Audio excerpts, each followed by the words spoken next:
আমি আপনাদেরকে এর আগেও আমি যখন মালদাতে ছিলাম তখন আমি বলেছি যে ওনাদের একটা চিঠি এসেছে আমাদের কাছে। সেই চিঠিটা আমার মনে হয়েছে যে কিছু চিঠির সাথে অ্যাটাচ করার দরকার ছিল। আমরা ওনাদেরকে চিঠি দিয়ে জানিয়েছি যে এই জিনিসগুলো আপনারা অ্যাটাচ করুন। ওনারা তারপরে অ্যাটাচ করে পাঠিয়েছেন। মাঝখানে কী হয়েছে আমি ওটার ব্যাপারে জানি না বেশি। তো আমি সঙ্গে সঙ্গে প্রাপ্তি স্বীকার করছি চিঠি, এবং আমি এটাও বলেছি যে দেখুন যে ঘরগুলো ছিল সেই ঘরগুলো কী অবস্থায় আছে, এবং আপনারা প্রত্যেকে সিনিয়র লিডার পশ্চিমবঙ্গের, তাদেরকে প্রত্যেককে ভালোভাবে সম্মানিত করার দায়িত্ব আমাদের। ভালোভাবে ঘরগুলো গুছিয়ে এবং ঘরে যাতে তারা কাজ করতে পারেন সেই ব্যবস্থা করে আমরা দেব।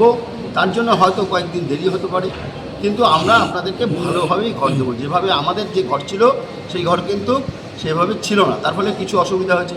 আমরা চাইবো যে আমাদের যে অসুবিধা হয়েছে সেই অসুবিধাগুলো যেন ওনাদের না হয়।